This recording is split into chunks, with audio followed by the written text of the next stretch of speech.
Assalamualaikum warahmatullahi wabarakatuh. Perkenalkan, nama saya Nugra Yuni Masud. Saya mahasiswa dari Sekolah Tinggi Ilmu Administrasi Malang, Prodi D3 Rekam Medis dan Informasi Kesehatan dengan NIM 2213-2636. Di sini saya akan membahas tugas tentang anatomi fisiologi sistem pencernaan faring dan esofagus dengan dosen pengampu Henry Didi Haryanto, Escape Nurse MPD. 1. Pengertian sistem pencernaan. Sistem pencernaan merupakan serangkaian jaringan organ yang memiliki fungsi untuk mencernakan makanan, di mana makanan-makanan tersebut akan diproses secara mekanik dan secara kimia. Pencernaan secara mekanik yaitu pencernaan yang terjadi di dalam lambung yang melibatkan gerakan fisik dalam tubuh. 2. Fungsi sistem pencernaan untuk menerima dan mencernakan makanan, di mana makanan tersebut diubah menjadi nutrisi yang akan diserap dan disalurkan ke seluruh tubuh melalui aliran darah. 3. Anatomi sistem pencernaan terbagi atas 2, yaitu saluran pencernaan dan saluran dan organ tambahan. Saluran pencernaan meliputi rongga mulut, faring, esofagus, lambung, usus halus, usus besar, raktum, anus. 3. Organ tambahan yaitu gigi, lidah, kandungan empedu, hati, pankreas, kelenjar-kelenjar ludah, getah lambung, dan hati, pankreas, getah usus. Faring, 1. Kantong fibromuskuler yang berukuran besar di bagian atas dan sempit di bagian bawah, serta terletak pada bagian anterior kolom vertebra yang panjangnya 14 cm, terletak pada serat kerongkongan, tergabung ke dalam esofagus, merupakan tempat persimpangan antara jalan pernafasan dan jalan makanan. Fungsi faring berperan dalam sistem pernafasan, sistem pencernaan, juga dalam proses pembicaraan atau suara. Sebagai penyalur makanan dari mulut ke kerongkongan, sistem pencernaan. Sebagai penyalur juga bisa mengatur kelembapan udara yang masuk atau sistem pernapasan, mengatur tekanan udara antara lingkungan dalam telinga dan lingkungan luar tubuh. Tempat rangsangan bersin terjadi untuk mengeluarkan benda asing. Struktur lapisan faring. 1. Lapisan mukosa.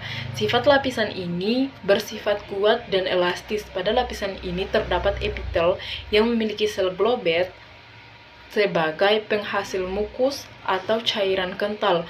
Mukus tersebut berfungsi melindungi dinding faring. 2. Lapis jaringan yang bersifat kuat dan sedikit elastis. Jaringan fibrosa tersusun atas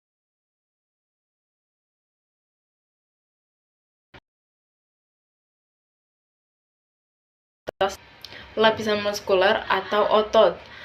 Otot pada lapisan ini adalah otot sirkular melingkar dan otot longitudinal memanjang. Kontraksi kedua otot tersebut akan menggerakkan makanan ke bagian pencernaan berikutnya. Bagian-bagian faring. 1. Nosofaring merupakan bagian faring yang letaknya berada pada bagian belakang rongga hidung. Nosofaring hanya dapat dilalui udara ukuran lebar dan panjang nosofaring berkisar antara 2-4 cm. Terdapat 2 struktur penting pada nosofaring. 1. Tuba eustachius, yaitu telinga tengah, dan nosofaring. Fungsi untuk mengatur tekanan udara dalam telinga dan lingkungan udara luar tubuh. Tabung tersebut hanya akan terbuka saat menelan bersin, menguap, atau menggerakkan rahang pada posisi tertentu. B.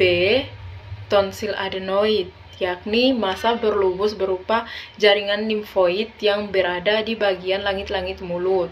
Fungsi untuk melawan bakteri atau organisme berbahaya masuk melalui hidung dan mulut.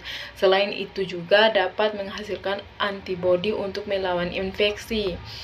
Orofaring. Orofaring adalah bagian dari faring yang berada di belakang rongga mulut. Orofaring mempunyai klep yang disebut epilogis yang fungsinya mengatur makanan agar tidak masuk ke saluran pernapasan. Pada bagian dinding lantera atau bagian kanan dan kiri terdapat tonsil platina yang merupakan massa jaringan limfatik. Fungsi tonsil adalah melindungi dari infeksi. Laryngofaring merupakan bagian paling akhir dari faring, merupakan tempat bertemunya saluran pernapasan dan saluran pencernaan, sehingga mampu dilewati udara juga makanan. Esofagus, saluran muskuler yang menyalurkan makanan dari faring menuju gaster. Lambung panjangnya 25-30 cm dan lebarnya 2 cm, memanjang setinggi vertebra cervilas 4 dan cartilago corcae sampai vertebra tonsilis 2-12. Esophagus neonatus relatif lebih panjang daripada esophagus dewasa, melalui dari vertebra cervicalis 3-5. Fungsi esofagus menyalurkan makanan dari mulut ke lambung, merupakan fungsi terbesar esofagus atau kerongkongan sebagai pipa penyalur makanan dari mulut ke lambung. 2. Menghasilkan gerakan plastastik. Terdapat otot-otot yang menghasilkan gerakan plastastik sehingga dindingnya berkontraksi dan secara perlahan makanan terdorong masuk ke dalam lambung, mencegah laju isi dan cairan lambung. Dengan adanya penyempitan sphincter di kerongkongan, maka dapat mencegah masuknya cairan lambung ke kerongkongan akibat kadar asam lambung yang meningkat. Struktur esofagus. Struktur esofagus atau kerongkongan tersusun atas 4 lapisan dinding. 1. Lapisan serosa, yakni lapisan paling luar kerongkongan. 2. Lapisan otot. Lapisan otot polos yang bekerja tanpa sadar. 3. Lapisan submukosa, berupa lapisan jaringan ikat longgar yang berisi pembuluh darah, limfe, saraf, dan kelenjar lendir. Lapisan mukosa. Lapisan mukosa pada kerongkongan disusun dari sel epitel berlapis pipa bertingkat dan jaringan ikat tipis. Bagian-bagian esofagus. Dalam struktur jaringan esofagus kerongkongan dibagi menjadi 3 bagian, diantaranya 1. Bagian 1/3 atas esofagus. Sebagian besar otot menyusun esofagus. Pada bagian superior adalah otot rangka, di mana otot rangka bekerja secara sadar atau bisa dikendalikan. 2. Bagian tengah 2/3 tengah esofagus terdiri dari otot campuran dari otot rangka dan otot halus. 3. Bagian inferior 3 atau 1/3 bawah esofagus. Otot yang penyusunan bagian inferior adalah otot halus yang bekerja tanpa sadar atau tidak bisa dikendalikan. Demikian dari saya. Terima kasih. Assalamualaikum warahmatullahi wabarakatuh. Jangan lupa komen, like, and subscribe. Thank you.